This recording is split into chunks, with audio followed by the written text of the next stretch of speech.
영향을 끼쳤던 운동이 바로 지저스 무브먼트예요. 예수 운동이라는 운동인데요. 여러분도 아실지 모르겠지만 척 스미스 목사님이라는 갈보리 채플에 계시는 목사님이 이 운동을 이끌어냈어요.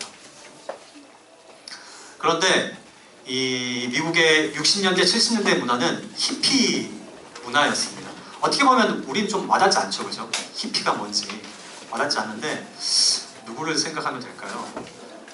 하하가 레게 막 그런 거 할 때 막 이렇게 머리 스타일 이렇게 길게 하고 막 옷을 막 정말 캐주얼하게 입고 막 몸을 흔들면서 그렇게 한 그런 사람들인데 그것보다 조금 더 안 좋아요. 왜냐면 그 사람들은 알코올 중독도 있었고 그다음에 마약도 했고 그리고 너무나도 문란한 생활들을 하면서 이게 자유다, 신자유주의다 라고 하면서 그런 좀 안 좋은 문화가 이 미국의 60년대, 70년대에 강타를 하게 된 거죠. 교회들은 다 보수적이었고 정통적이기 때문에 그 사람들을 싫어했어요. 그리고 그 사람들을 배제했어요. 마찬가지로 척 스미스 목사님도 그 사람들을 별로 좋아하지 않았어요. 그런데 한 번은 해변가에 스미스 목사님이 아내와 함께 이제 바다를 즐기려고 나가는데 갑자기 부인이 스미스 목사님한테 이러는 거예요. 왜 저 사람들한테 복음을 전하지 않느냐? 라고 말을 하는 거예요. 그랬을 때 스미스 목사님은 마음속에 하고는 싶은데 쟤들 봐. 내 말 듣겠어? 하면서 나는 못하겠다 라고 했는데 얼마 되지 않아서 성령님께서 스미스 목사님에게 강력하게 말씀하시는 거예요. 똑같이 말씀하시는 거예요. 왜 저 사람들에게 네가 복음을 증거하지 않느냐. 그런데 스미스 목사님 자신이 없었어요. 그 히피족들을 바라봤을 때 너무 무서운 거예요. 그리고 과연 내가 복음을 증거했을 때 받아들일 수 있을까? 라고 생각하는 거예요. 우리나라로 표현하자면 저도 이렇게 중학생들, 고등학생들 막 이렇게 모여 있거나 막 주차장에 모였을 때 애들이 막 담배 피우고 막 그러고 있을 때 되게 무서워요. 가서 말해주고 싶은데 말을 못해요. 맞을까봐. 너무 무서워요. 그런 어떤 두려움이, 그런 비슷한 두려움이 있었을 수도 있겠다라는 생각을 한번 해봤었어요. 그런데 그 다음날 스미스 목사님에게 또 성령께서 강력하게 말씀하십니다. 왜 그 사람들에게 복음을 증거하지 않느냐. 그래서 스미스 목사님이 결단을 내리고 원래 양복 그리고 넥타이를 항상 메고 그러면서 복음 증거하고 말씀 증거했던 그분이 캐주얼한 스타일로 청경채 하나 끼고 그 사람들한테 나가서 담대함으로 복음 증거를 하기 시작했습니다. 그런데 놀라운 일이 발생한 것이 한 사람, 두 사람이 그러면 여기서 물이 있으니까 바로 나에게 세례를 주라 라고 해서 이 히피들이 한 사람씩, 두 사람씩 예수님께 다시 돌아오게 된 거죠. 그러면서 이 한 사람, 두 사람이 100명, 200명이 되고 그 사람들을 스미스 목사님이 교회로 초청해서 교회에서 같이 예배를 드리기 시작한 겁니다. 이게 바로 예수 운동의 시발점이 된 거예요. 이 사람들이 마약을 하고 알코올 중독에 있고 정말 문란한 생활을 하던 사람들이 주님께로 돌아오기 시작한 거예요. 그러면서 이 젊은 세대들을 스미스 목사님이 이해하기 시작한 거죠. 그러면서 이 예배의 운동이 시작이 되었는데 하지만 이 히피족들이 좋아했던 음악, 그때 좋아했던 락큰롤 음악이랄지 아니면 락 음악들 이런 음악들은 항상 사랑했고 좋아하긴 하지만 되게 캐주얼한 옷들 그리고 격식 갖춰져 있는 그 대화보다는 격식이 없는 대화 이런 것들의 문화는 계속 유지를 하게 된 거죠. 그러면서 이 사람들이 점점 교회의 문화를 조금씩 변화시키기 시작한 거예요. 우리가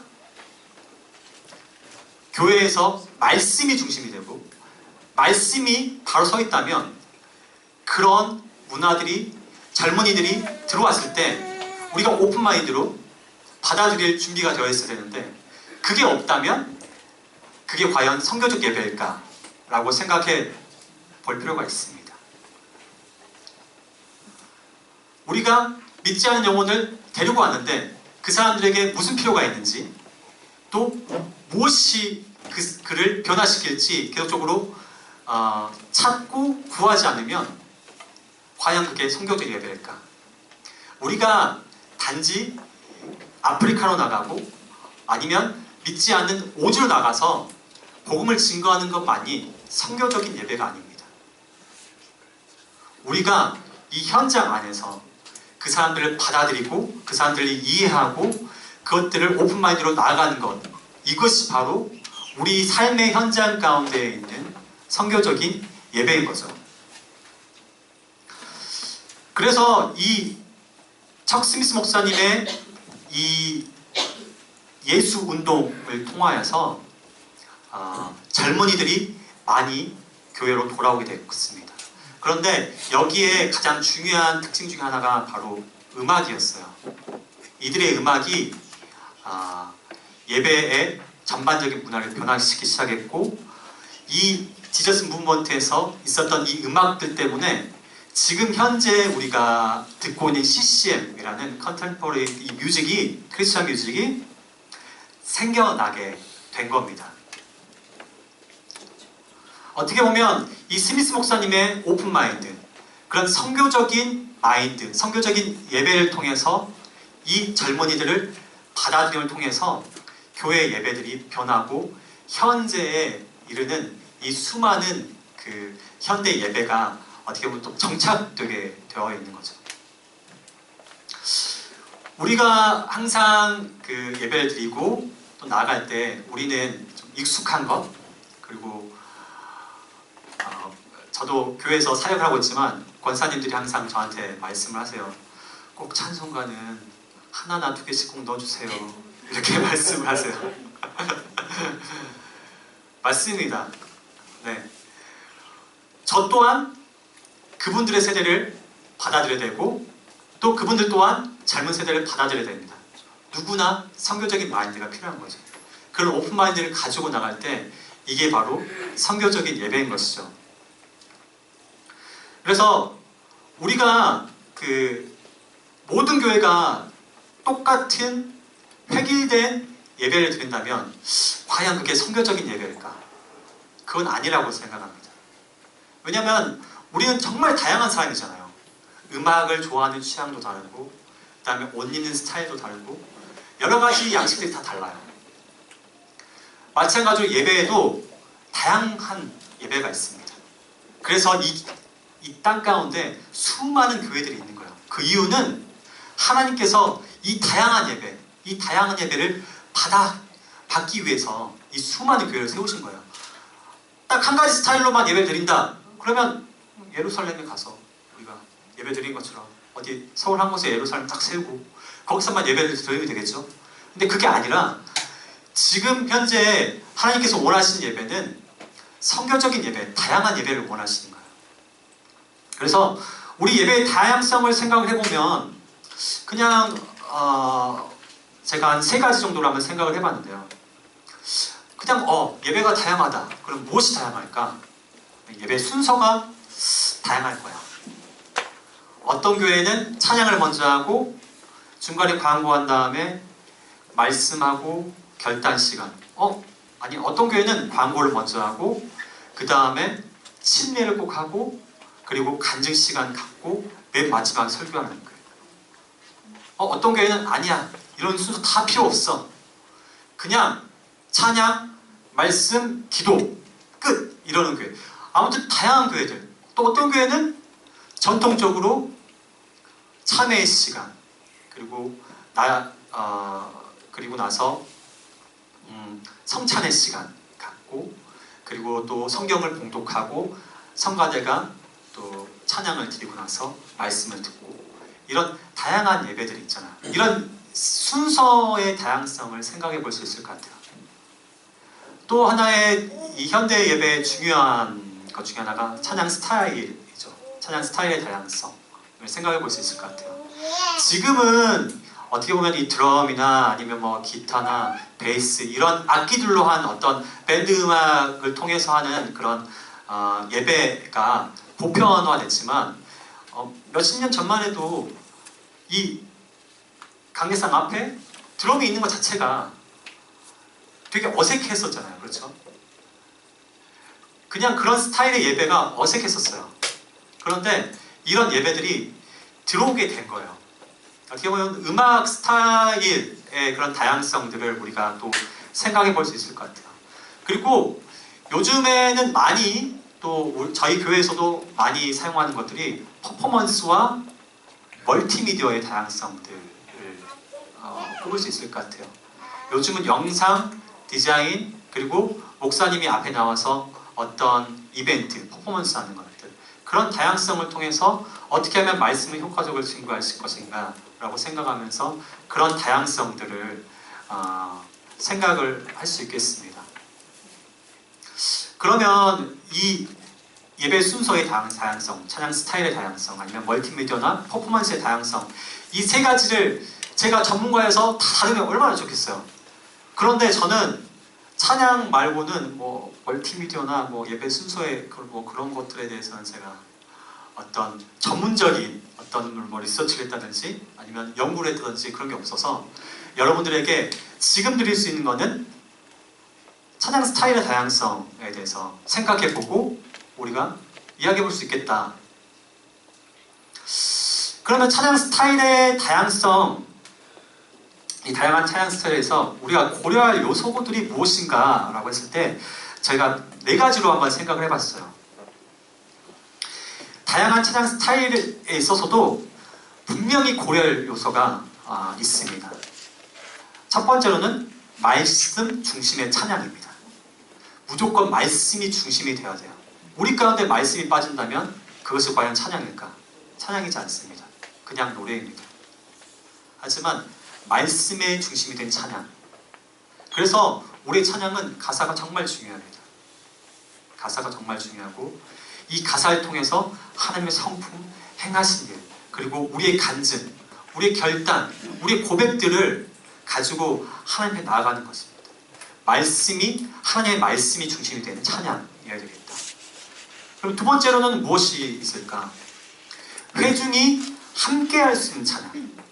단순히 우리만 즐기고 우리만 할 수 있는 찬양이고 권사님들 따라할 수 없다면 과연 그게 함께 할 수 있는 찬양일까?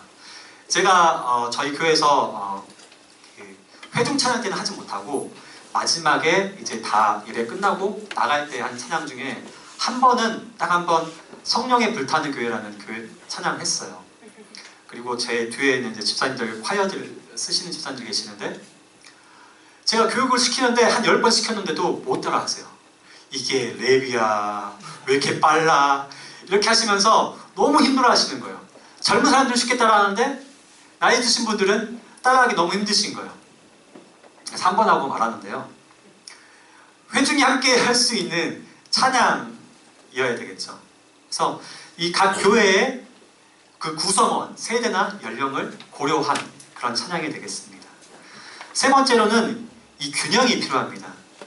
우리가 균형이라고 생각하면 그냥 흔히 찬송가, 복음성가, 아니면 구세대, 신세대, 아니면 또 능동적인 예배, 우리가 직접 찬양하는 능동적인 예배, 아니면 수동적인 예배, 그냥 특송하고 성가대가 부르는 찬양, 그래서 나는 그냥 들으면서 은혜 받는 그런 찬양, 이런 여러 가지 것들을 생각할 수 있겠죠.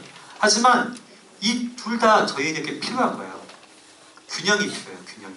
어떤 것이 좋다, 어떤 것이 안 좋다, 좋고 안 좋고의 문제가 아닙니다. 이거는 모든 것이 다 하나님께 경배드리고 예배드리는 것입니다. 그래서 그것 안에도 균형이 필요합니다. 그리고 제가 이 4번째를 좀 많이 강조를 하는데요. 찬양 팀이 편하게 연주할 수 있는 찬양이 됩니다. 우리가 불편하면, 우리가 노래할 때, 우리가 연주할 때 불편하면 회중들도 불편해요. 회중들이 들을 때 쟤들 뭐하나 이렇게 생각하게 돼요. 찬양 인도자가 찬양을 부르는데 너무 어려운 리듬으로 자기는 하고 싶어, 너무 하고 싶고 너무 하고 싶은데 자기는 못해 잘. 그러면서 이 사람들은 하기를 원해. 근데 자기 인도에 나간 사람이 못하면 어떻게 해요? 회중도 못하죠. 찬양팀 멤버들이 그리고 찬양하는 찬양 리더가 편하게 인도할 수 있는 찬양으로 해야 됩니다. 그래서 그 안에는 찬양 인도자뿐만 아니라 연주팀들이 그 음악에 대한 이해함이 필요한 거죠.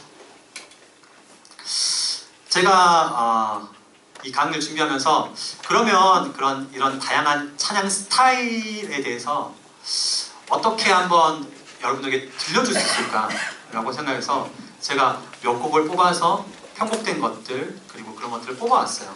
어떻게 보면 제가 뽑아온 것들이 여러분들이 생각할 때는 조금 과한데 너무 과하게 편곡된 것 같은데 어떤 분들은 좋다 이렇게도 찬양할 수 있구나 라고 생각하실 수도 있어요.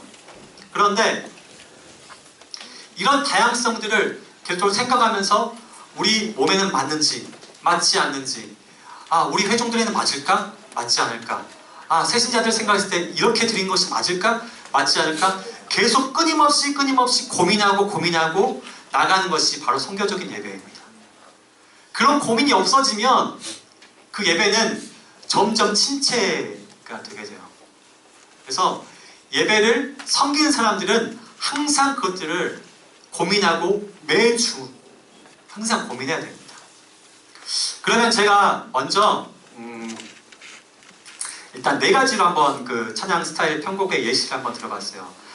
첫 번째는 코드만 편곡한 것, 그 다음에 두 번째는 리듬만 편곡한 것, 그리고 세 번째는 코드랑 리듬이랑 같이 편곡한 것, 그리고 네 번째는 한번 이렇게 조금 같은 곡인데 이렇게 다양한 스타일로 한번 연주할 수 있겠구나 라고 하게 해서 이렇게 4가지로 한번 제가 해봤는데요.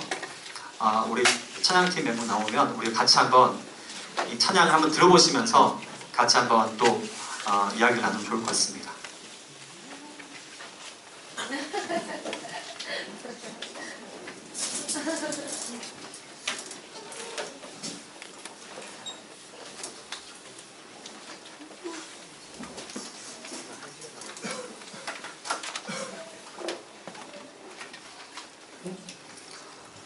첫 번째 곡은 우리가 잘 아는 곡이죠. 찬송가입니다.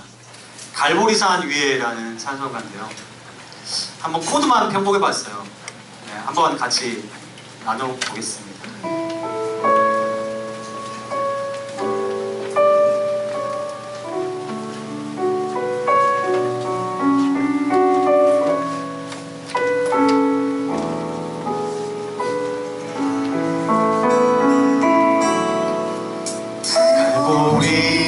산 위에 십자가 섰으니 주가 원하는 다한 표가 험한 십자가를 내가 사랑하는 주가 보면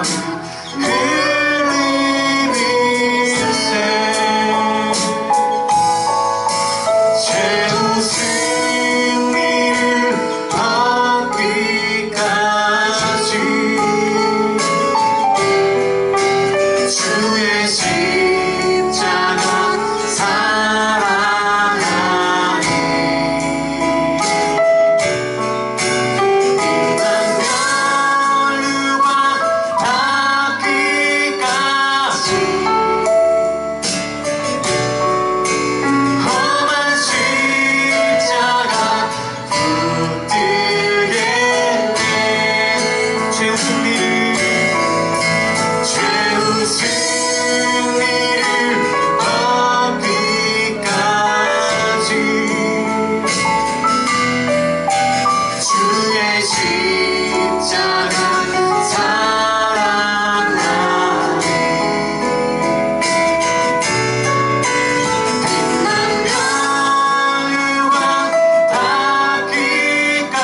위에라는 이 찬송가가 아주 전통적인 찬송가인데 이거를 코드만 바꿔봤어요.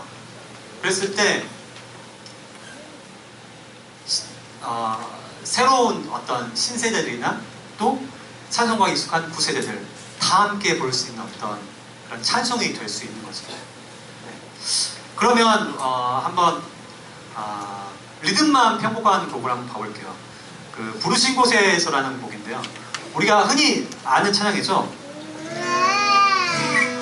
부르신 곳에서 나는 예배하네 이렇게 느리게 부르는 발라드 곡이잖아요. 그렇죠? 이거를 그냥 리듬만 좀 바꿨어요. 한번 리듬만 바꿔서 한번 해보겠습니다.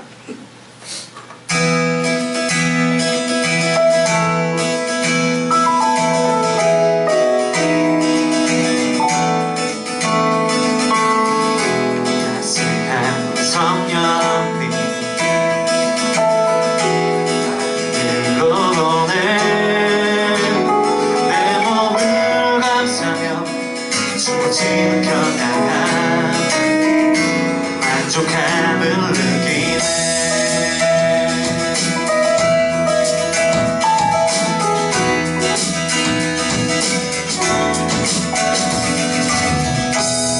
사랑과 진리에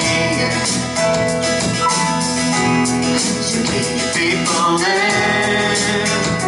내 몸을 앞서며 조진 영원한 그 사랑을 느끼네. 부르신 곳에서 난 예배하네. 상황에도 나는 예배하네. 부르신 곳에서 난 예배하네. 상황에도 나는 예배하네. 내가 걸어갈 때 길이 되고 살아갈 때 삶이 되는 그곳에서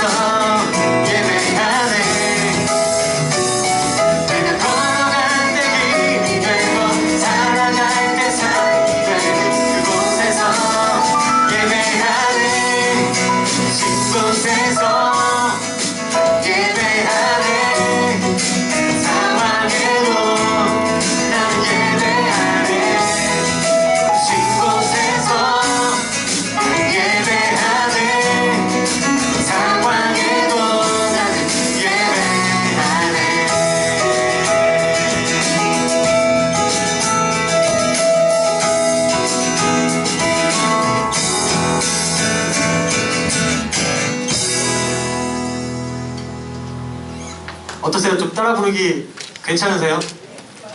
너무 빠르죠? 나이 드신 분들 좀 빠르다. 또 젊으신 분들도 어떠세요? 예배 드리고 싶으세요? 어떠신가요? 네, 이런 리듬만 바꿨어요. 근데 세대를 고려해서 그다음에 그 회중들을 고려해서 제가 아까 했던 그 고려된 요소들을 본인들이 고려하면서 이런 스타일이 우리 회중에 맞을까 맞지 않을까 한번 생각해 볼 필요도 있는 거죠. 그러면은 제가 세 번째로는 리듬도 편곡하고 코드도 편곡한 찬송가를 한번 같이 나눠볼게요. 내가 매일 기쁘게 라는 찬송가인데요. 다들 찬송가 내가 매일 기쁘게 아시죠? 네, 이거를 코드도 편곡했고 그 다음에 리듬도 살짝 편곡을 했습니다. 같이 한번 해볼게요.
따라 부르기 어떠신가요?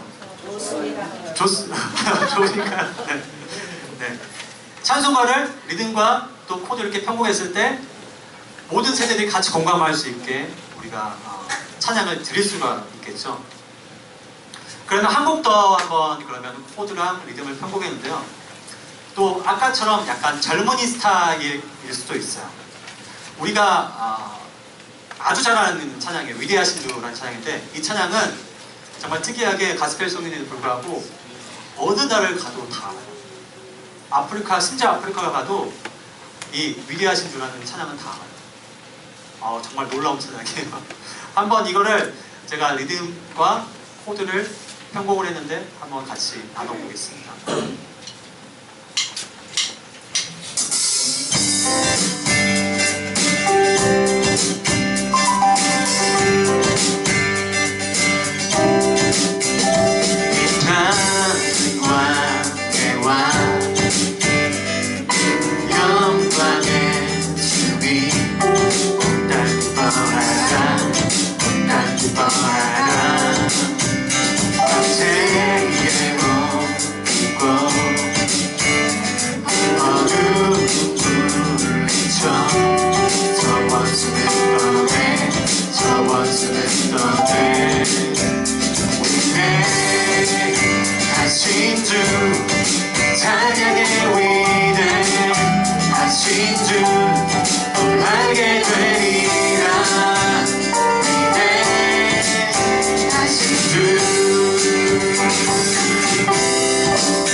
조금 더 새롭게 위대하신 주가 다가오시죠.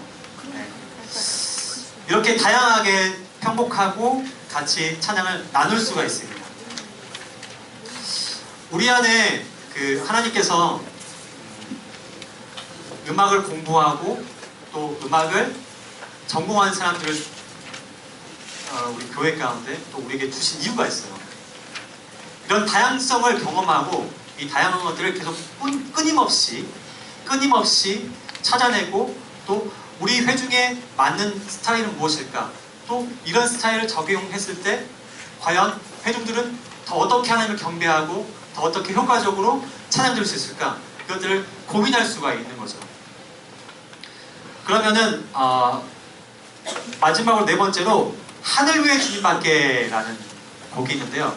이거를 두 가지 버전으로 제가 오늘 준비해 왔는데요. 한번 다른 버전인데 이 찬양들 대부분 많이 아시나요? 그러면은 이 찬양을 한번 다 같이 한번 불러보죠. 그래서 두 가지 버전으로 할 건데요. 한번 우리가 찬양을 같이 불러보면서 또 이야기 나눠보도록 하겠습니다. 네, 첫 번째 버전입니다. 네. 카운트 주세요.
바로 다음 버전으로 한번 가볼게요.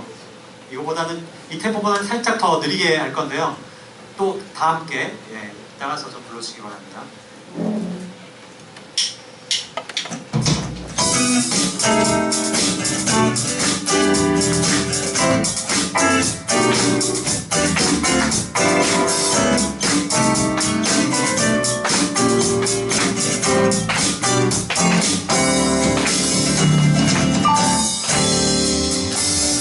하늘 위에 주님 내가 사모할 자 이 세상에 없네. 내 맘과 힘을 믿을 수 없네. 오직 한 가지 그 주님을 믿네. 주는 나의 힘이요 주는 나의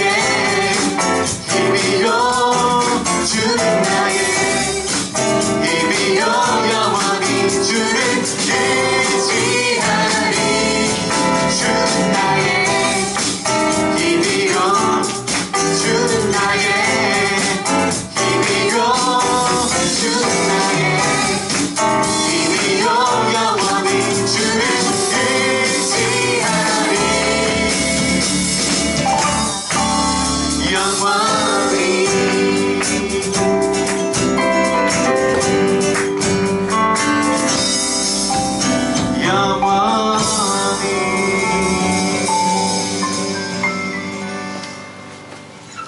네, 이렇게 두 가지 버전을 가졌는데 이 찬양을 또 다르게 다른 분들이 편곡했다면 또 다르게 할 수 있겠죠. 어찌됐건 우리가 오늘 나눴던 이야기 중에 가장 중요한 것은 이 예배 가운데 말씀이 중심이 되어야 됩니다. 말씀이 없으면 이게 과연 예배일까요? 하나님의 말씀이 이곳 안에 머물러 있지 않으면 그게 과연 예배일까요? 우리가 생각하는 찬양은 이 말씀이 멜로디와 함께 불려지는 것입니다. 방금 우리가 고백했던 이 모든 것들이 다 하나님의 말씀입니다. 그렇지 않습니까? 만약에 우리가 말씀이 빠져있다면 우리가 다양한 것들 시도하고 성경적인 예배를 시도해 나간들 그게 과연 하나님께 드려지는 진정한 참된 예배일까요? 그렇지 않습니다. 우리 가운데 가장 중요한 건 말씀입니다. 하지만 제가 계속 나눴었지만 현대에 계속 들어오면서 우리에게 이 예배의 말씀을 표현해 나가는 도구로 음악이 상당한 비중을 차지하고 있는 것입니다. 그렇다면 우리 회종들이 좋아하는 스타일은 무엇일까? 또 우리 지금 차세대들, 중학생들, 고등학생들 그리고 우리 커 나가는 이 꿈나무들이 과연 좋아하는 스타일이 무엇인지, 그러면 그 스타일대로 하나님의 말씀을 어떻게 접목시켜 나갈 것인지, 이것들을 계속적으로 우리가 고민해 나가는 것, 이것이 바로 성경적인 예배인 것이죠. 그렇다면 우리가 젊었더라도 아니면 조금 더 나이가 있더라도 항상 고민을 해야 될 부분입니다. 권사님들은 이 아이들이 이렇게 부르고 있으면 이렇게 부를 수 있게 더 배려해주고 더 용납해주고 그것들을 더 포용해주며 더 하나님을 찬양할 수 있게 길을 열어줘야 하는 역할들을 하셔야 됩니다. 또 어떻게 보면 또 젊은이들은 권사님들이 어떤 음악을 좋아하시고 또 어떤 찬송가를 좋아하시는지 그것들을 알고 함께 어떻게 이 찬송가를 나누고 또 이분들이 좋아하시는 찬양을 함께 나눌 수 있을지 고민해야 되는 것이죠. 어떻게 보면 그것이 바로 예배자의 역할이고 또 이것이 바로 성경적인 예배인 것이죠. 저도 항상 고민하는 부분 중에 하나가 바로 이런 것들입니다. 과연 내가 이 다양성을 가지고 나갈 때 우리 회중과 함께 하나님을 경배할 수 있을지 항상 고민하는 부분이에요. 그래서 어떨 때는 실패할 때도 있고 어떨 때는 성공할 때도 있고 성공은 아니고 좋을 때도 있고 그렇습니다. 하지만 항상 하나님 앞에서 무릎 꿇고 기도하며 그 다음에 하나님, 제가 이 사람들을 위한 성교적 예배가 무엇일까요? 항상 고민을 하고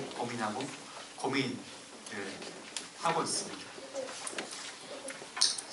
우리가 이 시간에 같이 좀 찬양을 좀 하면서 나갔으면 좋겠는데요. 아까 나눴던 부르신 곳에서 나는 찬양을 같이 나눴으면 좋겠습니다. 이 찬양이 정말 파워풀한 이유는 무엇일까요? 어떤 리듬 때문일까요? 코드 진행 때문일까요? 그 안에 갖고 있는 하나님의 말씀, 간증이 우리의 마음 가운데 들어오기 때문입니다. 하나님 내가 부르신 곳에서, 이곳에서 하나님 예배하기 원합니다. 내가 어떤 상황과 환경이 있을지라도 하나님만 예배하고 경배하며 나아가기 원합니다. 이것이 나의 고백이 되기 때문에 이것이 우리의 예배가 되어지는 것이죠. 이 시간에 우리가 같이 이 찬양을 좀 부르시면서 또 나누실 때 하나님, 내가 이곳에 왔습니다. 이곳 예배 학교에 왔습니다. 이 부르신 곳에서, 이곳에서 주님만을 온전히 예배드리고 찬양하기 원합니다. 우리 같이 찬양 드리며 나가겠습니다.